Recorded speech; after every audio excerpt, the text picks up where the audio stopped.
오늘 우리 권사님들이 몇 분이 못 오셨네요. 첫 시간이었는데 또 우리 김혜준 선생님 이번부터 또 수요생 공부에 참여하실 것 같고, 또 우리 김태원 교우님이 또 이렇게 참여하셨고, 또 뒤에 우리 김민정 자매님은 가셨어요? 네, 김민선. 집에 가셨어요? 힘들었어요. 자, 우리 시작하도록 합시다. 오늘 우리가 함께 성경 공부할 내용은 전문의 권사님 오른쪽으로 좀 오십시오. 오른쪽으로. 아니, 이쪽으로. 예, 좀 가운데로. 거기 앉으시면 될 것 같아요. 뒤에 우리 김수 권사님 안 보이셔가지고. 자, 우리 마가복음 6장을 보도록 합시다. 마가복음 6장 45절부터 마가복음 6장 45절에서 52절까지 보도록 하겠습니다. 마가복음 6장 45절에서 52절까지 우리 한 목소리로 봉독하겠습니다. 예수께서 즉시 제자들을 재촉하사 자기가 무리를 보내는 동안에 배 타고 앞서 건너편 벳세다로 가게 하시고 무리를 작별하신 후에 기도하러 산으로 가시니라.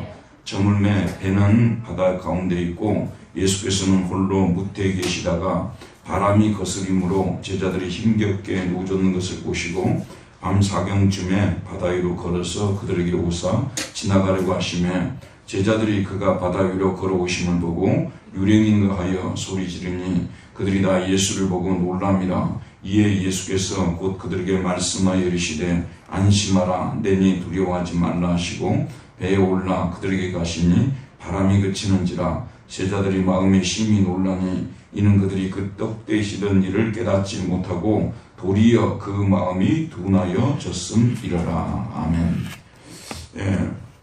오늘 우리가 공부할 내용은 마가복음 6장 45절 52절까지고 제목은 안심하라 내니 두려워하지 말라. 안심하라 내니 두려워하지 말라 라는 제목입니다. 우리 믿는 자는 언제 어디서 어떤 일을 만나도 주님께서 함께 계심을 믿고 두려워하지 말아야 합니다. 그런데 우리 교회 안에서 이렇게 성경 공부할 때는 당연히 두려워하지 말아야죠. 이렇게 우리가 받아들이지만 여러분 바다에서 혹시 배를 타보신 적이 있으십니까? 사실 배는 6시 내 고향에 낭만적으로 나올 때만 되게 좋아 보이지, 실제로 바다가 너무 위험하고요. 배 타가지고 떨어져서 죽은 사람도 섬에 살다 보면 이렇게 자주 나오거든요. 이 바다는 정말 공포의 바다였어요. 정말 우리 마을 같은 경우는 어르신들도 바다에 고기 잡으러 가서 많이 돌아가셨고, 또 아이들도 수영하다가 갑자기 또 이렇게 바다에 빠져서 돌아가기도 하고요. 진짜 바다를 무서워합니다. 저는 지금 바다가 무서워서요, 웬만하면 바다에 가지 않습니다. 여러분 아시는 대로 산을 아는 사람은 산을 무서워하고요, 바다를 아는 사람은 바다를 무서워한다는 그 말이 딱 맞아요. 우리도 이제 보통 때는 흔들리지 않습니다만은 우리에게 이 바다에 우리가 항해를 할 때처럼 혹은 또 깊숙한 산에 갔는데 거기에 막 눈이 쏟아져 가지고 갈 길을 잃었을 때라든지 이럴 때 얼마든지 우리도 당황할 수 있고 그럴 수 있거든요. 그런데 우리 믿는 사람들은 언제 어디서 어떤 일을 만나도 주님께서 함께 계시고 믿고 당황하지 말고 그렇게 나가야 되거든요. 그게 이제 신앙이 좋다는 얘기가 딴 게 아니고 그거예요. 소리 믿습니다 소리 크게 한다고 신앙이 좋은 것도 아니고, 기도를 유창하게 한다고 해서 신앙이 좋은 것도 아니고, 언제나 어떤 상황 속에서도 우리 하나님이 나와 함께 계신다, 예수님이 나와 함께 계신다는 그런 믿음을 갖고 마음을 평온하게 가지면서 주님의 구원의 때를 바라고 나가는 이런 믿음을 가져야 되는데, 여기까지 도달하기까지는 사실 상당한 훈련이 필요한 거예요. 하루아침에 되어지는 일이 아닙니다. 그래서 여러분 가정에 이러저런 일들이 많이 일어나잖아요. 폭풍이 몰아치기도 하고, 사실 이거 다 주님께서 훈련시키는 거예요.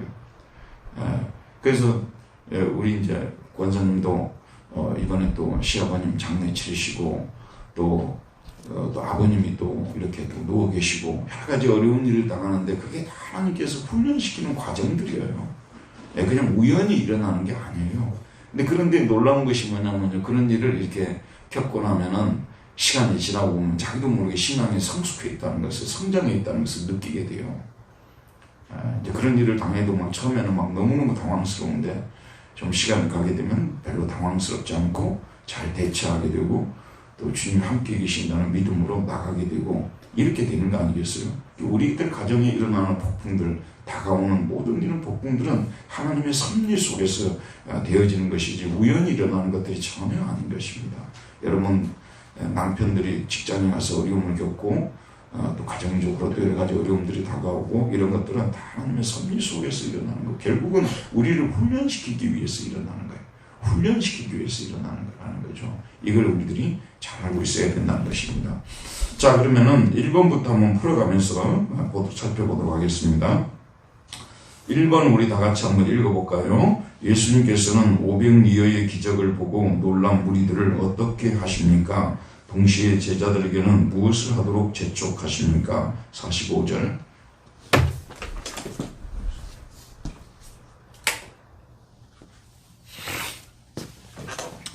45절 우리 같이 한번 읽어보도록 할까요? 읽읍시다. 시작. 예수께서 즉시 제자들을 재촉하사 자기가 무리를 보내는 동안에 배 타고 앞서 건너편 벳세다로 가게 하시고.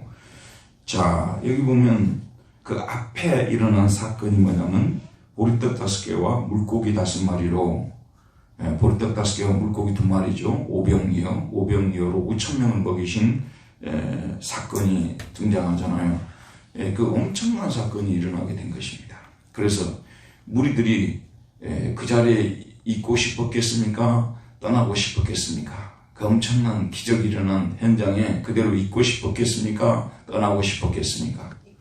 있고 싶었겠죠. 그리고 누구를 왕으로 삼고 싶어 했겠어요? 예수님을 왕으로 삼고 싶어 했겠죠. 그런데 우리 이제 이 왕이라는 것은 여러분 잘 아는 대로 메시아 대망사상이 극도로 이렇게 달해진 상황 속에서 보리떡 5개와 물고기 2마리를 5,000명을 먹이는 이런 기적을 행하셨으니 우리가 기다리던 메시아가 바로 이분이 아니시겠느냐, 그런 생각 안 하는 사람이 있었겠습니까? 그런데 그 사람들의 메시아 사상은 정치적, 경제적 해방자로서의 메시아예요. 우리를 죄와 죽음에서 건지실 메시아는 그들은 바라지 않았어요. 왜 그렇게 바라지 않았을까요? 그런 메시아를 왜 바라지 않았을까요? 우리는 이제 인간의 근본적인 문제는 사실은 아담이 물려준 죄고, 그 죄로 제가 용서를 받고 우리가 지옥에 가지 않고 천국에 가는 거, 영생을 얻는 거, 그것이 우리 진정한 구원이거든요. 그리고 메시아는 바로 그런 일을 해주시기 위해서 이 땅에 오신다고 우리는 그렇게 믿고 있지 않습니까? 근데 유대인들 중에서 그렇게 믿고 있는 사람이 거의 없어요. 왜 그런 줄 아십니까? 유대인들은 자기들을 죄인들이라고 생각을 하지 않아요. 누가 죄인들이에요? 이방 뭐라고 하죠? 그 사람들은 이방 죄인들. 유대인 아닌 사람들은 죄를 짓고 사는 거죠. 자기들도 죄를 짓기는 지어요. 율법을 범하니까요. 근데 즉시 제사를 드려서 해결을 받잖아요. 율법 아래에서 죄를 지은 사람들은 제사함을 받도록 하는 제도가 제사제도 아닙니까?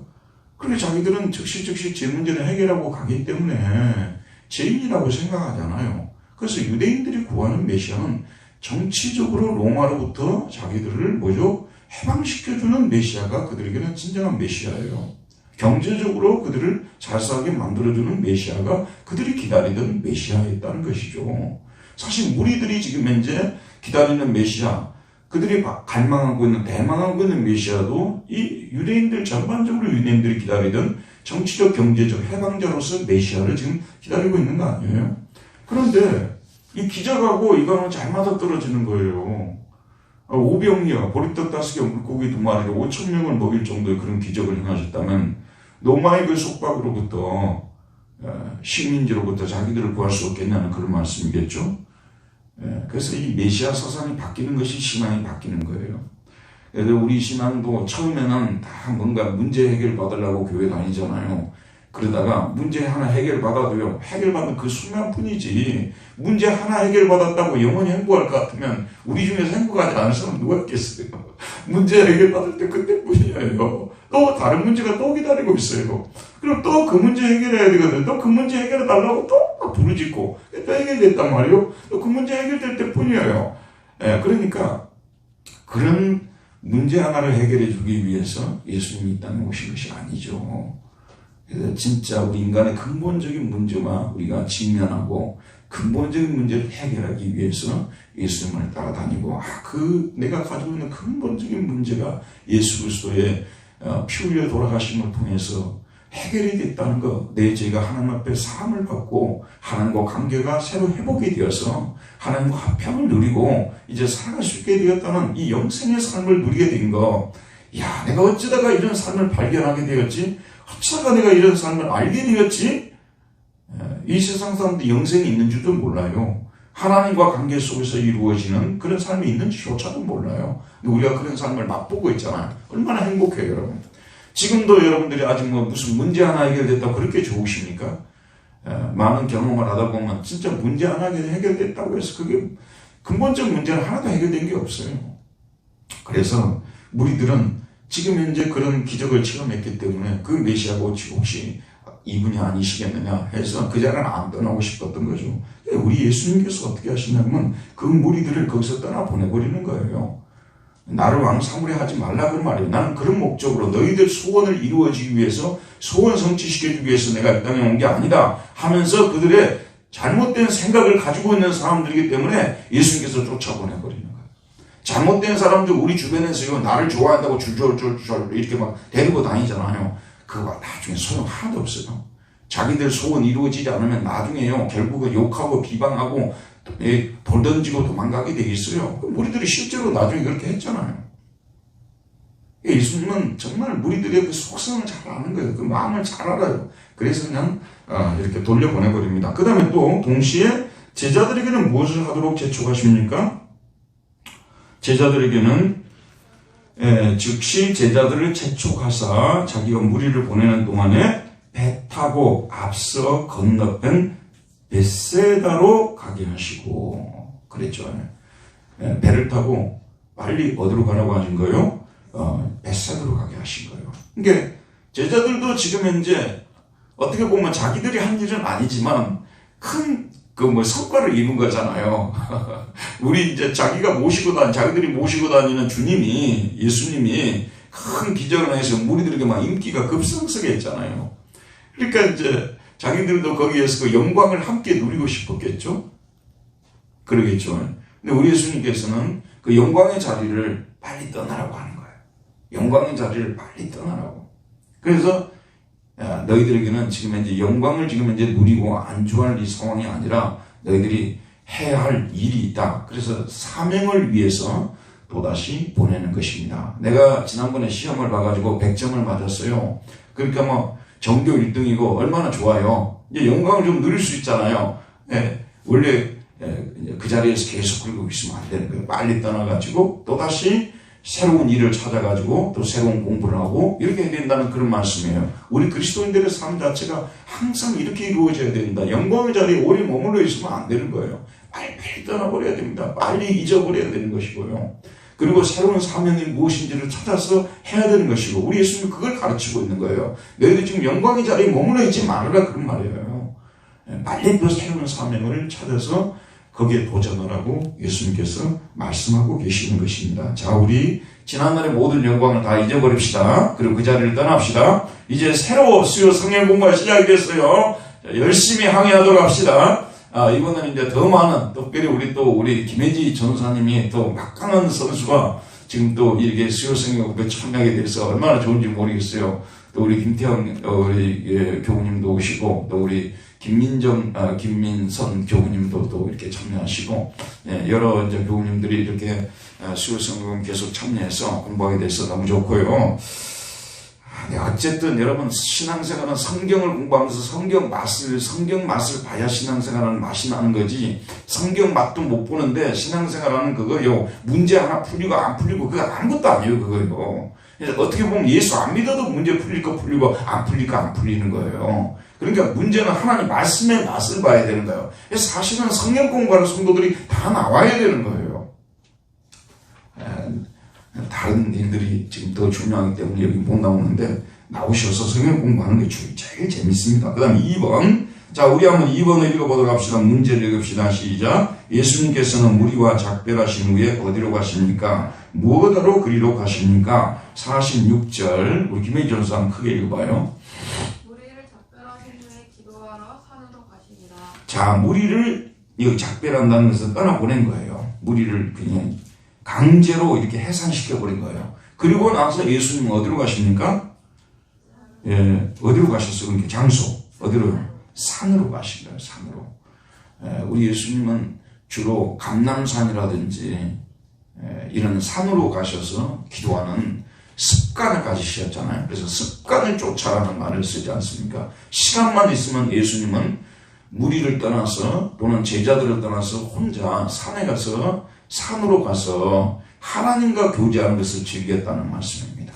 하나님과 교제하는 것을 즐겼어요. 그 다음에 그리로 간 목적이 뭐죠? 산으로 간 목적이 무엇이라고 했죠? 기도하러 그리로 가셨습니다. 근데 이것도요, 저도 한때 그렇게 성경을 해석한 적이 있습니다만은 예수님께서 수많은 능력을 행하셨잖아요. 그러니까 그 능력을 받기 위해서 하나님 앞에 새벽에 미명에 가서 또는 밤늦도록 예수님께서 산에서 기도하셨다. 그래서 능력을 받기 위해서 그렇게 생각한 적이 있습니다만은, 물론 그렇게도 생각할 수 있겠습니다만은, 더 좋은 해석은 예수님은 하나님과 함께 계시는 시간을 즐겼어요. 인조했어요. 참 좋아했어요. 하나님과 1대1로 교제하는 시간을 제일 좋아하셨어요. 여러분은 누구와 함께 있는 시간을 제일 좋아하십니까? 아니죠. 고양이지, 고양이. 우리 권사님 고양이하고 있는 시간을 제일 좋아하시지. 근데 이 고양이나 이 강아지 이런 애들이 진짜 그냥 유튜브 같은 데 보면 심지어는 시장을 보러 다니는 강아지들도 있더만, 어떤 강아지가 우리 집사람이 그걸 보여주던데, 강아지가 이제 자기 집에 있는 그 금고에 이제 그 돈을 항상 가져가는 곳이 있어요. 그래서 돈을 딱 가지고 슈퍼로 가더라고요. 가가지고 거기에서 빵을 이렇게 하나 막 주고 이제 사더라고. 돈을 갖다 주니까 주는 거 아니에요. 이제 이 사람들 서로 잘 아는 거죠. 그래가지고 이제 이 주인이 막 따라 나가봤어요. 왜 얘가 돈을 들고 나갈까, 물고 나갈까 했더니, 그래서 자세히 따라가 보니까 이제 슈퍼에 들려가지고 빵을 이렇게 사는 거예요. 사가지고 집으로 오는 줄 알았더니 아니고 쭉 딴 데로 가는 거예요. 그래서 쭉, 그런 사람 보셨는가 보구나. 쭉 따라가 봤어요. 따라가 보니까 어디로 간 줄 아십니까, 여러분? 응? 참, 그런 강아지, 난 혹시 연출이지 않나 하는 생각도 들더라고요. 노숙자가 거기 있는 거야, 노숙자가. 그거 연출한 거 아닐까? 실제 그런 일이 있을 수도 있겠죠, 하기야요. 근데 그 애가 노숙자를 갖다 먹이려고 그 사람, 그러니까 그 주인이 그 모습을 바라면서 눈물을 흘리는 거야. 자기 강아지를 보면서. 그러니까 이런 강아지가 있는데 이 강아지하고 함께 있는 시간 제일 행복하지 않겠어요? 스트레스를 주나, 좀 영리하고 그런 애들은 또 스트레스도 안 줘, 주인한테요. 행복하겠어요. 여러분, 그래서 이 강아지가 그냥 소청하실 때 얼마나 정말 많은 돈을 투자해가지고 그 장례식이 굉장하대요. 그 강아지 장례식이요. 그런데 우리 하나님과 함께 있는 시간, 사실은 사람과 함께 있는 시간은요, 아까 제가 이제 그 강아지와 함께 있는 시간을 얘기를 했습니다. 사람과 함께 있는 시간은 그렇게 반드시 행복한 것만 아니에요. 사람 만나가지고 서너 시간 교제하면요, 그것으로 끝나는 거예요. 더 교제하려고 그러면요, 막 힘들어요. 육체적으로도 힘들고, 또 잘못하면 또 상처받을 수도 있고, 막 이럴 수도 있어요. 그래서 사람이 아무리 좋아도 함께 오래 못 있습니다. 아무리 좋은 사람이, 심지어는 부부도요, 함께 오랫동안 못 있습니다. 냄새 나잖아요. 조금만 가면요. 그래서 하나님과 함께 있는 시간을 예수님께서는, 내가 이번에 책에서 신탁하시지 않은 예수님, 자기들에게 사람들에게 자신을 맡기지 않으셨다고 말씀하셨잖아요. 사람이 어떤 존재인지를 알기 때문에. 그래서 예수님은 하나님과 함께 있는 시간을 즐겼어요. 좋아했어요. 근데 하나님과 함께 있는 시간을 가지면서 하나님의 능력이 예수님 속에 머무른 거예요. 이게 계속 하나님과 함께 있는 시간을 가지다 보니까 능력이 머물러서 그 능력이 예수님을 통해서 나간 거지. 밤새도록 기도하면서 능력을 주시옵소서 이러지 않았다 그 말이에요. 알겠죠, 여러분? 차이가 있어요, 이거는요. 이게 산으로 매번 기도하는 것이 능력이 딸리니까 소위 말해서 이 휴대폰 충전하듯이 올라가서 또 하나님의 능력을 충전하려고 갔다고 그렇게 생각하면 안 된다는 것입니다. 하나님과 교제하는 것을 누리신 거예요. 즐기신 거예요. 가장 행복하고. 그러다 보니까 능력도 임하는 거예요. 여러분, 우리 존재의 변화, 우리 자신을 변화시킬 수 있는 것. 여러분, 남편이 여러분을 변화시킬 수 있어요, 없어요? 없어요. 여러분, 자녀가 여러분을 변화시킬 수 있어요, 없어요? 나쁜 쪽으로 변화시킬 수는 있어요. 근데 좋은 쪽으로 변화시키기가 어려워요. 사실 하나님과 함께 있는 이 시간을 통해서 우리도 모르게 우리가 변화되는 거예요. 여러분, 성경 공부 나오는 것이 아무것도 아닌 것 같아요. 근데 결국은 하나님과 함께 있는 시간, 여기 무슨 지식을 축적하기 위해서 왔다기보다는 더 중요한 목적은 하나님과 함께 있는 시간, 하나님을 배우는 시간, 이 시간을 즐기는 거예요. 이 시간을 즐기는데 이 시간이 계속 흘러가고 이제 계속 무적이 되면서 자기 자신도 모르게 자기 존재가 변하고 있다는 거. 근데 그걸 누가 아냐? 그럼 옆에 사람들이 아는 거예요. 여러분, 우리의 존재의 변화는 누가 제일 잘 아냐고 하면 같이 함께 있는 사람들이 제일 먼저 아는 거예요. 하나님과 함께 있는 이 시간이 예수님에게는 얼마나 행복한 시간인지 몰라요. 또 함께 있다 보니까 하나님의 능력도 머무르시게 되고 이런 거예요. 여러분도요, 경건의 시간 아시죠? 콰이어트 타임. 그 콰이어트 타임은 영국에서 나온 거 아니에요? 원래 콰이어트 타임은 유럽 사람들은 새벽에 일어나기가요, 굉장히 어려워, 기후적으로요. 너무 기압이 낮아가지고, 이 사람들이 새벽에 못 일어나니까 이제 콰이어트 타임을 하는 거예요. 성경 본문 갖다 놓고. 그게 이제 매일 성경이 거기서 시작된 윤종환 총무 그분이 영국에 유학을 하면서 그거 배워온 거 아니에요. 그래, 한국에 보고시켜가지고 매일 성경 지금 이렇게 쓰고 그러지 않습니까? 우리 한국의 기독교 서적 중에 제일 잘 팔리는 것이 매일 성경이고 생명의 거예요. 내가 그런 것을 왜 손을 안 댔는지 모르겠어요. 밤에 찾아온 손님이 아무리 써봐도 보는 사람도 별로 없고, 매일 성경이나 쓸걸, 생명의 셈이나 쓸걸. 근데 이걸 은근히 사람들이 많이 봐요. 정말 판매 부수가 장난 아닙니다, 이게요. 거기요. 그리고 필진들도 돈이 많으니까 막 최고급 필진들을 막 동원해가지고 그 신학자들을 동원해서 쓰는 거예요. 근데 그 콰이트 타임도 뭐냐면 엄밀한 의미에서 공부하는 시간이 아니거든요. 하나님과 교제하는 시간이거든요. 말씀을 통해서 하나님과 교제하는 시간 아니겠어요? 그게 계속 축적되고 계속 누적되고 하다 보면 자기 자신의 존재도 변화되어지고 예수님의 성품이 자기에게서 흘러나오고 그러면서 또 능력도 그 안에 머물게 되고 이런 역사들이 나타나기 때문에 여러분이 앞으로는 목표를 하나님과 함께 있는 시간을 더 많이 가져야 되겠다. 그런 목표를 좀 세우시고 저도 많은 사람들하고 교제해보고요. 해봤어요. 근데 사람과의 교제는 순간적인 기쁨을 줄 수 있지만 요즘은 육체가 피곤해서 오래도 못 있어요.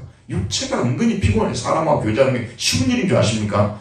여러분 뭣도 모르고 막 사람들하고 교제를 많이 하는데 코스모스하고 교제해요. 차라리. 코스모스하고 교제하게 되면 피곤하지 않아요. 사람하고 교제하면 굉장히 피곤해요.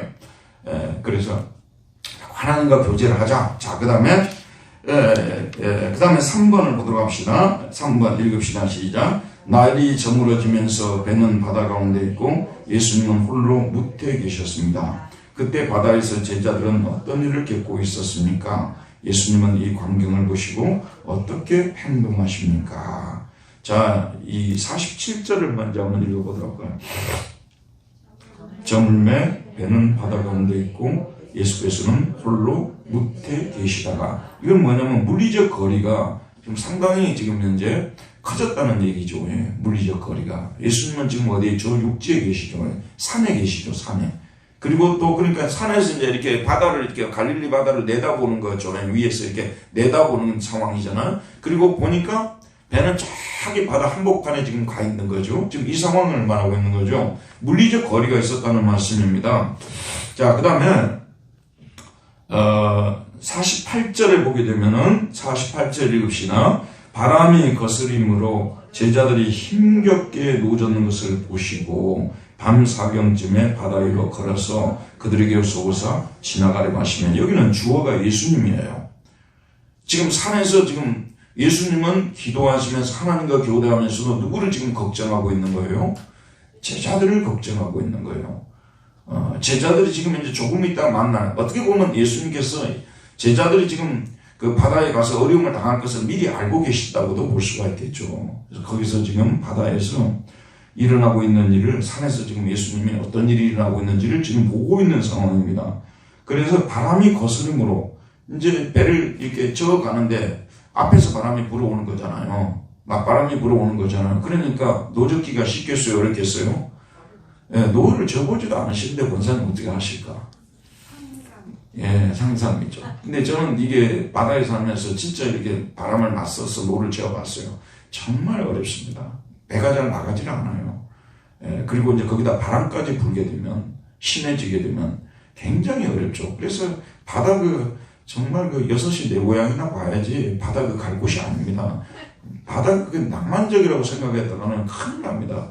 예, 정말로 어려운 곳이에요, 바다가요. 그래서 이제 거기서 쩔쩔매는 거예요. 근데 여러분이 아시다시피 이 사람들은 갈릴리 바다에서 자랐던 그 노련한 어부들 아니었어요? 그런데 그러므로 지금 현재 이 바람이 보통 바람이 아니었다는 얘기죠. 이렇게 되니까 저물매 배는 바다 가운데 있고 바람이 거스림으로 제자들이 힘겹게 노젓는 것을 보시고, 예수님께서 지금 보신 거예요. 제자들이 쩔쩔매고 있는 것을 지금 보신 거예요. 지금 예수님은 하나님과 교제하고 산에 있지만은 제자들이 지금 어떤 일을 당하고 있는지를 다 알고 계신 거예요. 여러분, 우리 예수님은 지금 하나님 우편에 앉아 계시지만 저희들이 이 세상에서 어디에 가서 어떤 일을 당하고 있는지, 얼마나 우리 인생에서 일어난 일들로 인해서 고통을 당하고 있는지 다 보고 계신다는 믿음을 가지고 우리는 살아야 되는 것입니다. 우리 예수님은 단 한순간도 눈을 우리에게 떼지 않는다는 말씀이에요. 아이를 키우다 보면 부모가 아이가 어떻게 행동하는지 눈을 떼지는 않습니다. 눈을 뗐다가는 큰일 나죠. 눈을 뗐다가는 어떤 일이 날지 모르잖아요. 정말 대형 사고 일어날 수도 있어요. 그러니까 항상 부모가 그 어린아이의 눈을 뗄 수가 없는 거예요. 마찬가지로 우리 예수님께서는 저와 여러분, 우리 믿는 자들이 이 세상에서 어떤 일을 당하고 있는지에 대해서 이렇게 바라보고 계신다는 분이십니다. 바라보고 계시는 분이십니다.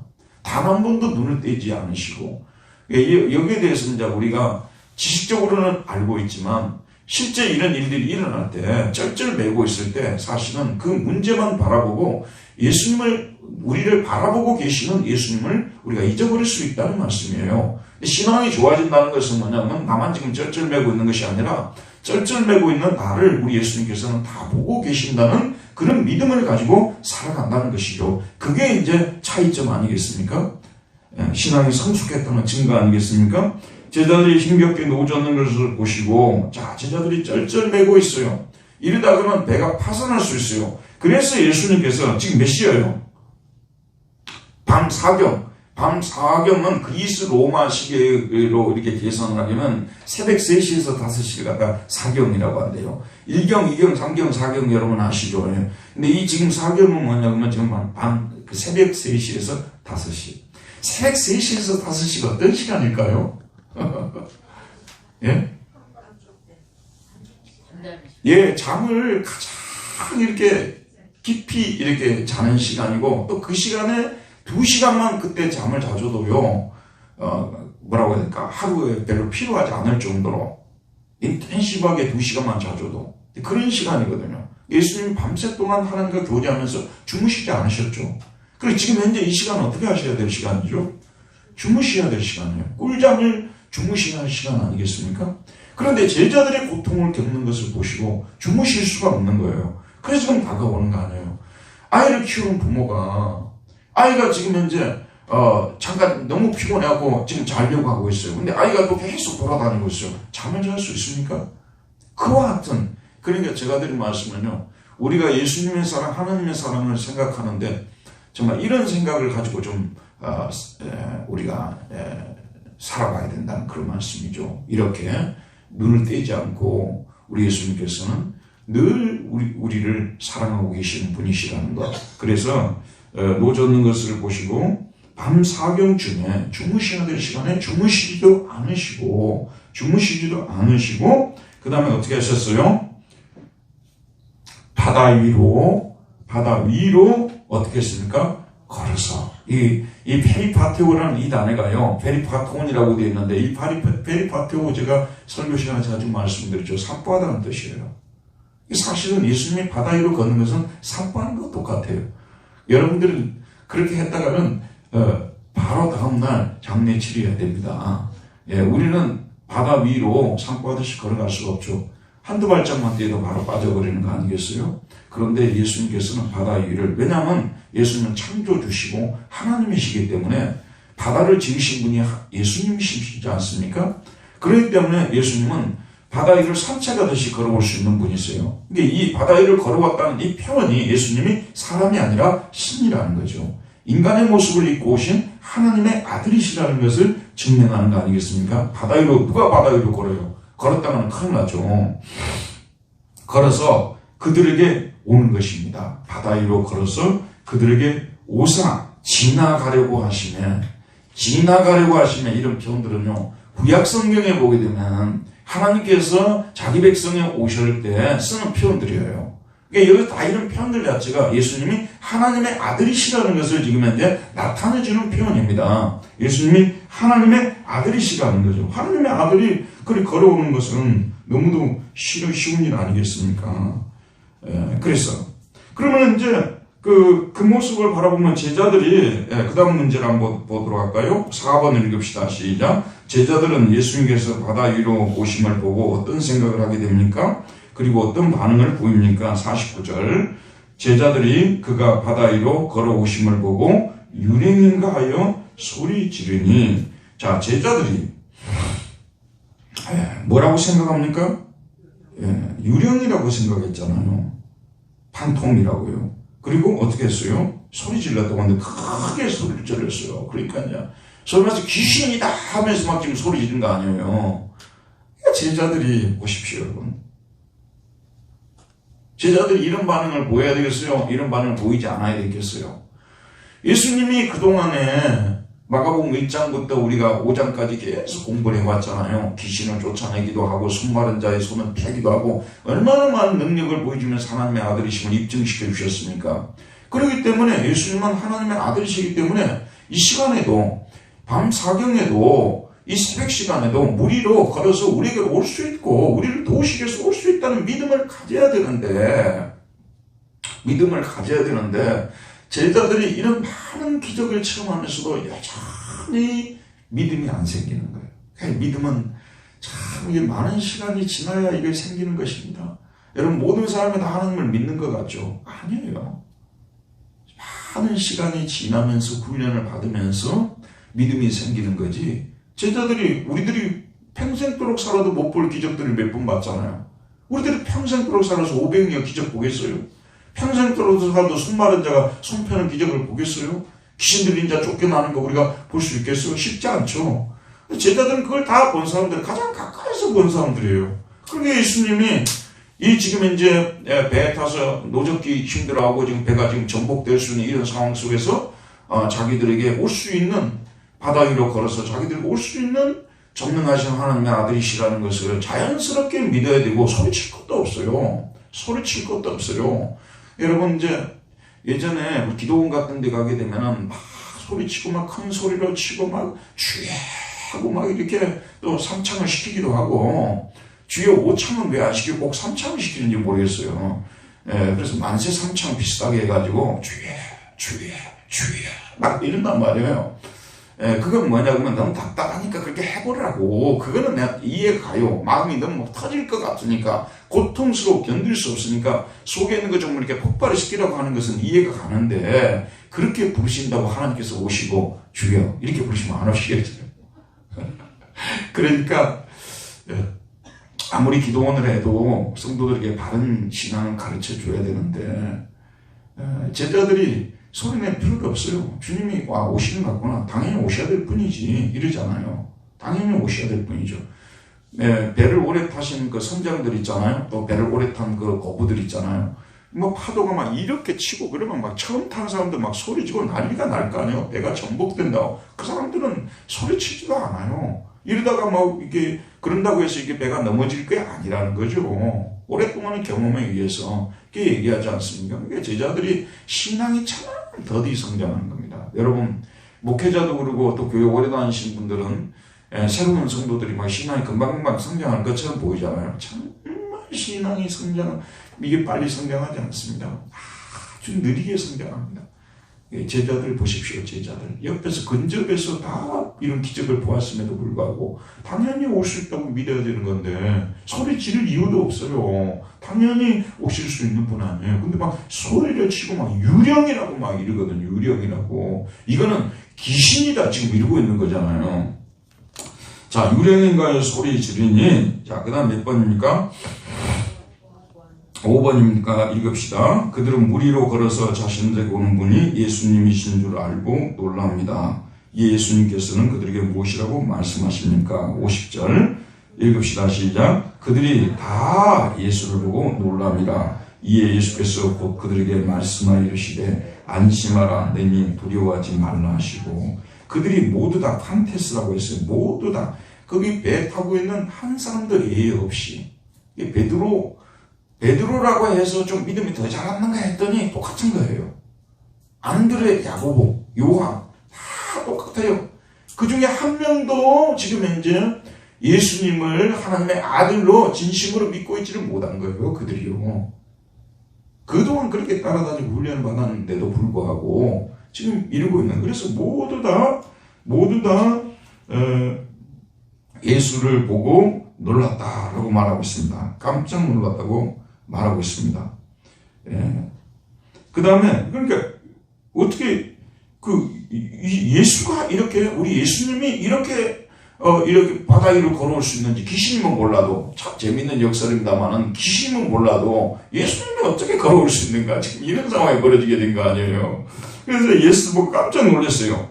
이에 예수께서 곧 그들에게 뭐라고 했습니까? 말씀하여 이르시되라고 말씀하고 있는데 이 원문을 보게 되면 뭐냐면 예수님이 곧 그들과 말씀을 하셨다. 함께 말씀을 나누셨다라고 되어 있어요. 이게 몇 절입니까? 50절이죠. 모든 사람이 그를 보고 그리고 깜짝 놀랐어요. 그리고 바로 그 순간에 예수님께서 메트 아우톤인데 이것이 뭐냐면 그들과 함께란 뜻이에요. 그들과 함께 대화를 나누셨다는 말씀이에요. 그들에게 명령한 게 아니라 대화를 나누신 거예요. 지금 말씀을 하신 거예요. 말씀을 이렇게 하신 다음에 난 줄은 몰랐느냐, 내가 이렇게 올 줄은 몰랐느냐, 내가 너희들한테 지금 얼마나 많은 그런 기적들을 보여줬는데 내가 지금 현재 물 위로 걸어서 너희들이 볼 수 없었느냐, 이런 대화를 예수님께서 나누신 거예요. 말씀을 나누신 거예요. 그런 다음에 그들에게 말씀하기를 뭐라고 말씀하십니까? 그들에게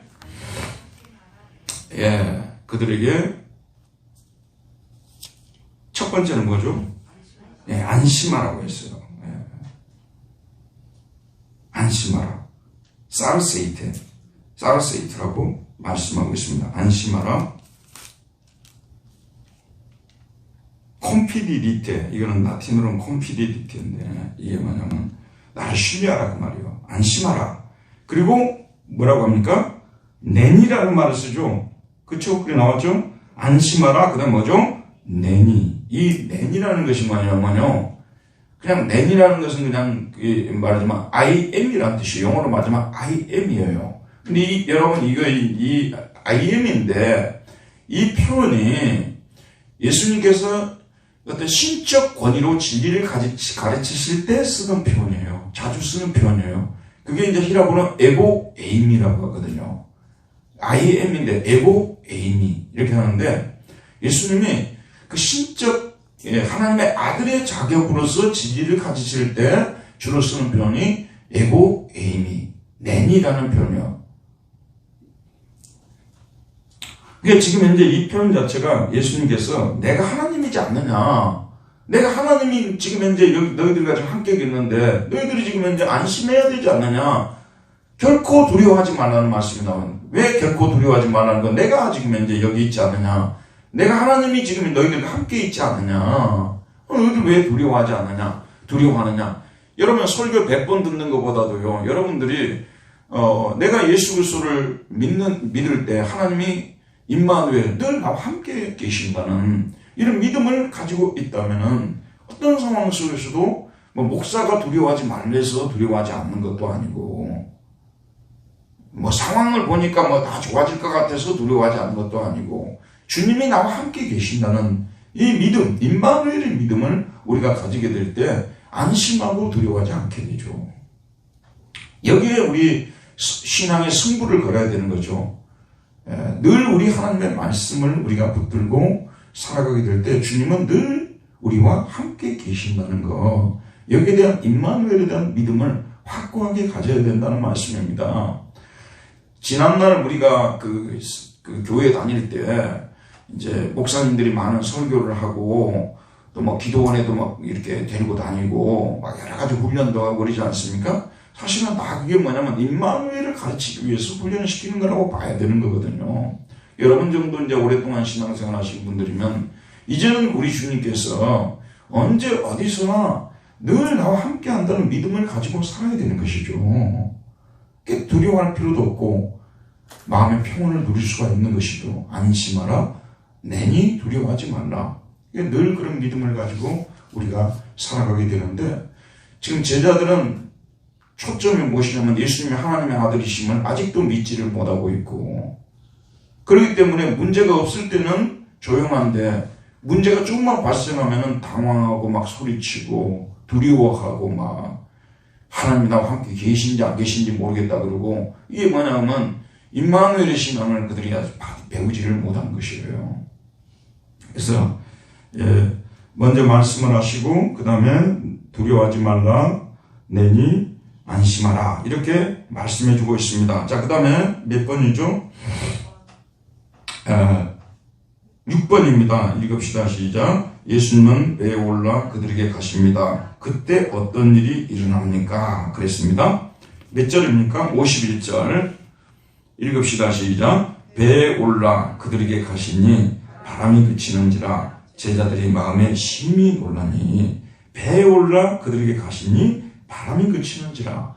예수님께서 배에 오르셨잖아요. 이렇게 지나가시다가 배에 오르셔서 문이 딱 오르시니까 바람이 그치는 거죠. 그 즉시 바람이 그쳤다는 것이죠. 사실은 바람은요, 불고 있었지만 예수님께서 이미 안심하라, 그 제자들과 함께 배에 오셔서 대화를 먼저 나누셨잖아요. 이미 그럴 때 그친 거랑 마찬가지예요. 이건 뭐하고 똑같냐 그러면, 여러분들이 지금 성경 공부를 하는 순간에 오늘 말씀 하나님께서 나를 위해서 준비하신 말씀이구나, 오늘 내가 이 말씀을 통해서 은혜를 받았다. 사실은 그때 그래서 이런 마음의 평온을 찾잖아요. 안심이 되어지고 두려움이 사라지고. 사실은 바람은 여전히 불고 있지만 이미 그때 문제는 해결이 된 거예요. 단지 시간 차이일 뿐이에요. 여러분 가정에 어떤 폭풍이 불어왔다고 말입니다.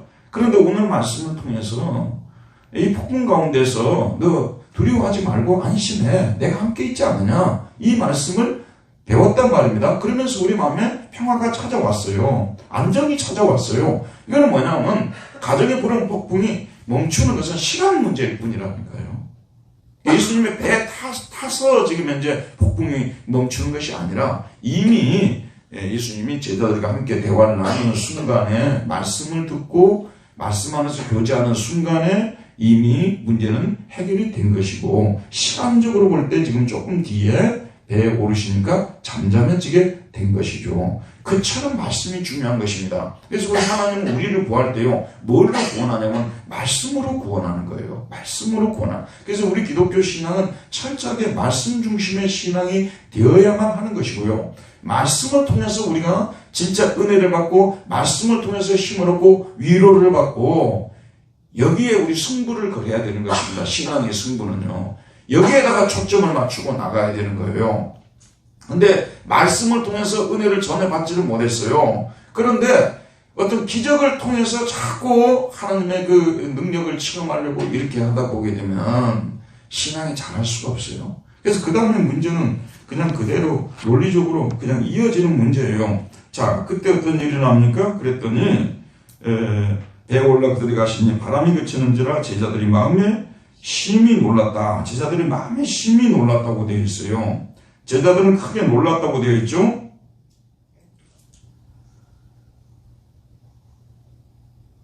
근데 왜 놀랐습니까?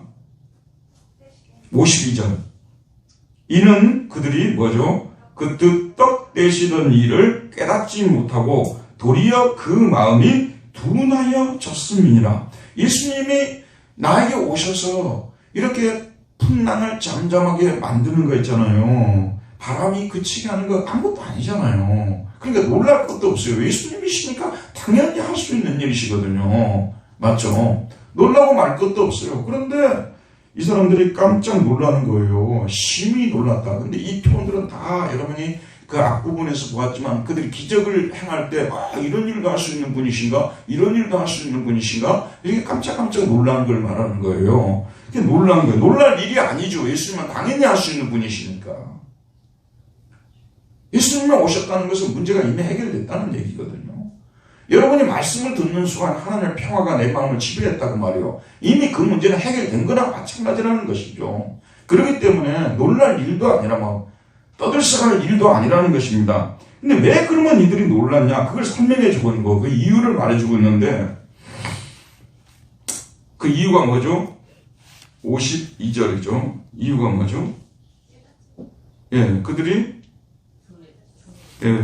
그 떡 떼시던 일을 이해를 못했어요. 깨닫지는 못했다는 것입니다. 그 떡 떼시던 일, 방금 일어난 일이잖아. 이 일이 바로 있기 전에 일어났지 않습니까?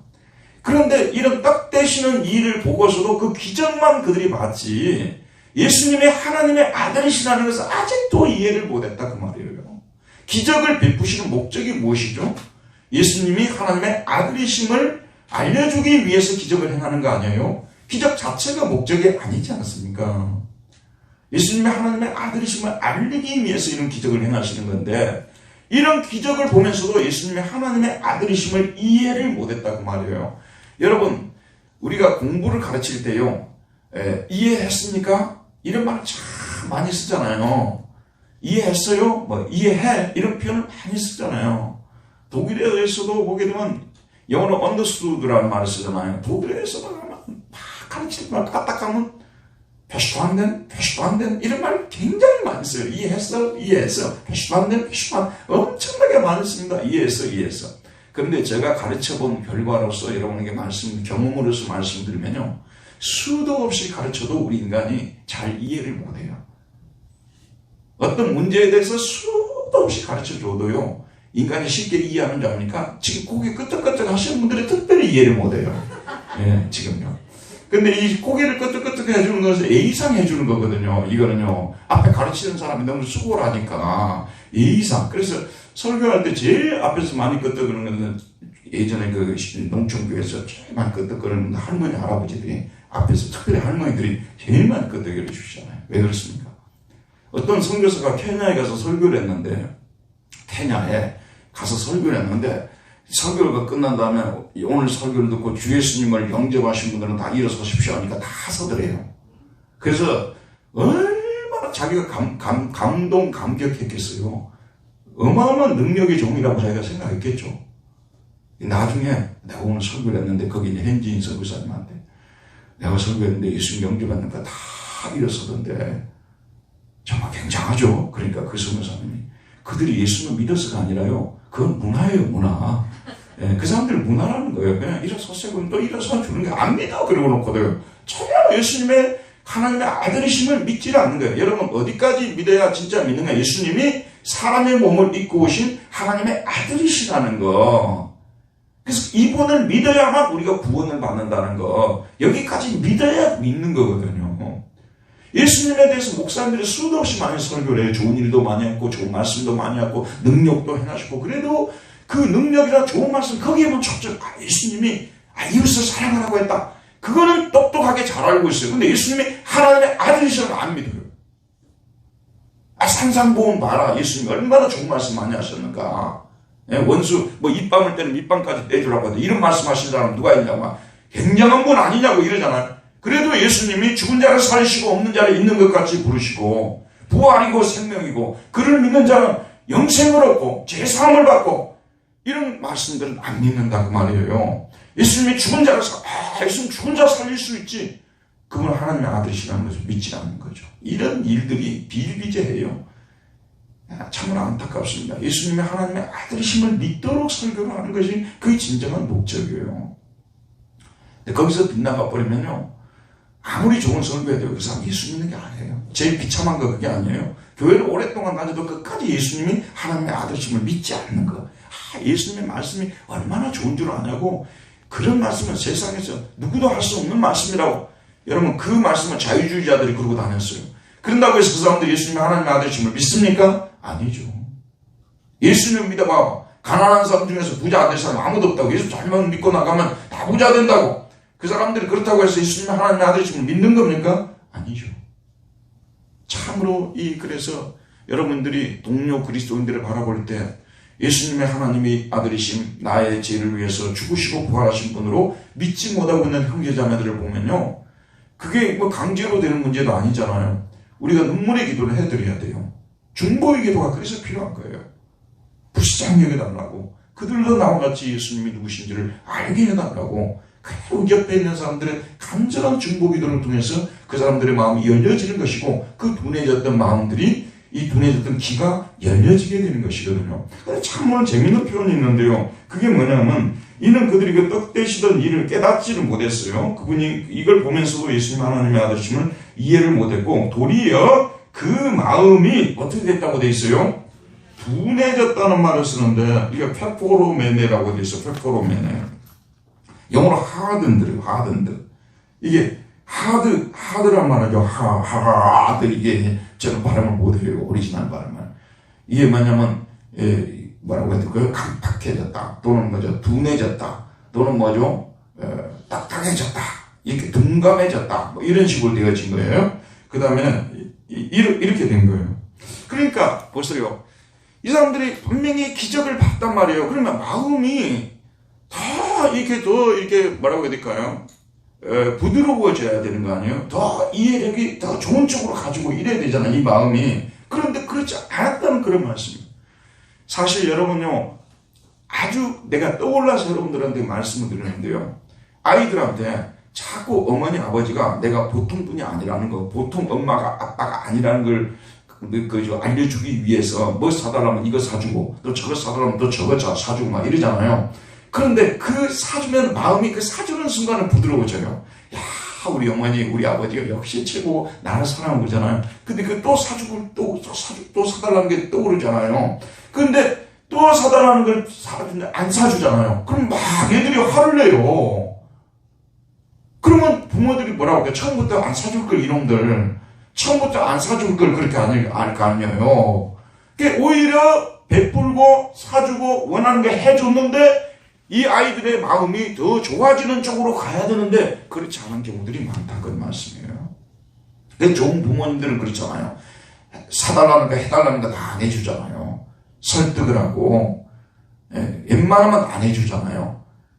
그리고 그렇게 엄하게 한단 말이에요. 근데 오히려 말로 다 올바른 걸 가르치고 이러잖아요. 근데 그건 아이들이 그러면 사달라는 거 안 사줬기 때문에 막 화를 내고 더 마음이 안 좋아지는, 그렇지 않다니까요. 시간이 지나고 나면 정말 우리 어머니, 우리 아버지는 나를 정말 올바로 교육을 시키는 분이시구나. 내가 원하는 걸 사주지는 않았지만 참된 것을 가르쳐서 내가 진짜 사람이 되라고 이러는 거구나 하면서 마음이 더 좋아지는 쪽으로 간다니까요. 이게 어릴 때부터 오냐오냐 키우지 않고 화를 내고 엄격하게 키운 자녀들이 나중에 부모를 더 공경하잖아요. 이 위대한 가르침을 여러분들이 그냥 어쩔 줄 모르는 것 같아요. 사실이 그래요. 그 원리를 제대로 가르쳐주고 해야 되는 거지 원하는 거 다 해주잖아요. 이렇게 하게 되면 아이들이 더 좋아지는 게 아니에요. 그래서 여러분 보세요. 이 무리들이 나중에 어떻게 합니까? 이 제자들, 무리들도 다 마찬가지죠. 나중에 예수님 진짜 어려움을 당하고 하니까 말하자면 제대로 키운 자식 한 명도 없었던 거예요. 다 도망가 버렸잖아요. 원하는 것이 이루어지지 않으니까, 주실 수 없다고 생각하니까 다 버리고 도망가 버리지 않습니까? 그래서 기독교는 철저하게 진리의 종교, 말씀의 종교가 되어야 돼요. 인간이 어디서 왔으며 어디로 가고 있고, 인간의 도리가 무엇이고, 왜 우리가 예수님을 믿어야만 하는가, 왜 말씀으로 살아야 되는가, 이런 원리들을 가르쳐줘서 신앙생활을 시킬 때 이 사람들이 비록 그런 기적들을 체험하지 못하고 자기 원하는 욕구들이 충족되지 못했다 할지라도 하나님이 누구신가, 예수 그리스도가 누구신가, 성령님이 누구신가, 진리가 무엇인가, 이런 걸 배우면서 더 좋은 그리스도인으로 가는 거예요. 여러분, 재밌는 게 보세요. 막 이렇게 집회를 많이 여는 교회들이 있어요. 막 거기 보면 기적이 일어났다고 하고 막 산상 집회 막 이런 거 있잖아요. 거기 보면 막 봉투 이렇게 준비해가지고 막 헌금 많이 하고 막 또 헌금 기도해주고 막 이런 교회들 있잖아요. 그런데 가서 그 성도들을 만나보게 되면 열심은 어마어마해요. 우리가 따라갈 수가 없어요. 열심은요.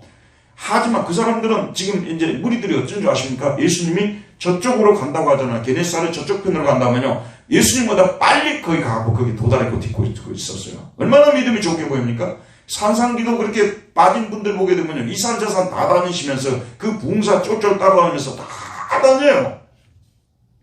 그런 분들이 모두가 다 믿음이 없다는 말을 우리가 할 수는 없겠지만, 도매금으로 말할 수는 없겠지만, 대체로 그런 분들은 자기들이 원하는 뭔가를 이루기 위해서 목숨을 걸고 쫓아다니잖아요. 그냥 집에서 기도해도 되고 교회에서 기도해도 되지 꼭 산으로 가야 돼요, 그게요. 만약에 그런 목적이라면 우리 예수님께서 하나님과 함께 계시기 위해서 조용한 장소를 채택하기 위해서 산으로 간 것에 대해서는 우리가 얼마든지 동의할 수 있다는 말이에요. 여러분도 기도하기 위해서 하나님과 좀 더 좋은 시간을 좀 좀 더 깊은 사귐의 시간을 갖기 위해서 산으로 간다면 얼마나 좋은 거예요. 근데 부흥사를 따라가 가야만이 그 부흥사가 안수해주고 능력을 베풀어야만 내 병이 낫고 이런 걸 가지고 쫓아다닌다면 얼마나 그런 문제가 있는 거예요. 그래서 그 문제 하나 해결이 되면 좋다고 하겠죠. 그러나 또 다른 문제를 가지고 또 나가는 거예요. 사실 우리 한국 기독교가요, 안타깝지만 아직도 21세기 지금 상황에도요, 참 안타까운 사람들이 많아요. 얼마 전에 이제 저쪽에 포천에 모임이 있었어요. 그래갖고 이제 화장실에 가고 싶어가지고 그 옆에 보니까 작은 예배당이 있더라고요. 작은 예배당이 있어요. 그 바깥에 좀 뜰도 있고, 그 화장실 있는 줄 알고 이제 차를 세워놓고 화장실 쪽으로 갔어요. 갔는데 거기에 보니까 작은 그 기도원이에요. 그러니까 그 강사들 이름이 쫙 붙은 거예요. 누구누구 강사, 누구누구 강사, 다 이렇게 써놨어요. 아직도 한국에요, 이런 부흥 집회 하는 데 있지 않습니까? 부흥 집회 하는데 아직도 이런 데 쫓아다니는 사람들이 많아요. 이런 것 가지고 먹고 사는 목사들도 많고요. 아직도 21세기인데도 진리를 가르쳐야 되는데, 진리를 가르치는 게 아니라 능력을 체험하는 거기에 초점을 맞춘다는 거죠. 여기서 성공하는 케이스가 거의 없어요. 마음이 더 강팍해져 버리는 거예요. 원하는 일들이 이루어지면 좋다고 하지만 이루어지지 않으면 그 다음에 또 마음이 더 강팍해져 버리는 거예요. 너무 맞는 말씀이에요. 초점이 왜 그들이 우준했나 그러면요, 둔해졌냐 그러면은 예수님이 하나님의 아들이신가, 진리의 말씀 거기에 초점을 맞추지 않고 기적이라든지 이런 것들에 초점을 맞추다 보니까 이 사람들이 마음이 좋아지질 않는 거예요. 마음이 좋아지질 않는 거예요. 근데 여러분, 이제 말씀을 배우면 말씀이 우리 마음을 첫째로 깨끗하게 만들어요. 정하게 만들고, 하나님의 말씀은 우리를 부드럽게 만들어요. 부드럽게 만들어서 말씀 공부를 계속하고 말씀의 사람이 되게 되면요, 사람이 많이 바뀐다는 소리를 들어요. 성품도 더 온화해지게 되고요. 점점 더 좋은 사람이 되어져 가요. 그렇게 되어지게 되어 있습니다. 제자들은 한동안 예수님 부활하기 전까지도 그런 믿음을 갖지를 못했어요. 부활하시고 나서 우리가 쫓아야 될 것이 무엇인가. 그래서 그때부터는 예수님이 누구신가에 초점을 맞추어서 그분을 알려고 하고 그분의 진리를 탐구하려고 애를 쓰는 그런 분들로 바뀌게 됐다는 것을 볼 수가 있습니다. 오늘 제목이 안식마다 내니 두려워하지 말라고 했는데, 우리 믿는 자들에게는 우리 주님께서 늘 함께 계신다는, 언제 어떤 상황 속에도 함께 계신다는 믿음을 가지고 단 한 번도 우리를 버린 적도 없고요, 우리에게 눈을 뗀 적도 없고요, 우리를 버릴 생각도 없고요, 우리를 복주시지 않으려는 생각을 한 적도 없고요, 우리 예수님께서는 언제나 좋은 생각을 가지고 늘 우리와 함께 계신다는 이 믿음을 가질 때, 새벽 3시, 4시에 밤에 이 지금 파산의 위기 속에서 고통당하고 있는 그런 제자들에게 찾아오셨던 주님께서 우리에게도 늘 함께 하시면서 어떤 환경 속에서도 우리를 건져준다는 이런 믿음을 가지고 오늘 여러분들 혹시 그런 상황 속에 놓여 있다면 안심하라고 말씀하고 계십니다. 두려워하지 말라고 말씀하고 계십니다. 왜 그렇습니까? 하나님이신 예수님께서 우리와 함께 계시기 때문입니다. 은혜로우신 하나님, 오늘도 저희들을 불러주시고 또 이 성경 공부를 통해서 큰 은혜 받게 하심을 감사합니다. 예수님 이름으로 기도했습니다. 아멘. 오늘 찬송 한 장 부르고 좀 이제 시간이 갔지만 제가 여기 골라놓은 찬송 한 장 부르고 잠깐 기도하고 끝나도록 합시다. 371장입니다. 우리 권사님 좀 쳐주세요. 371장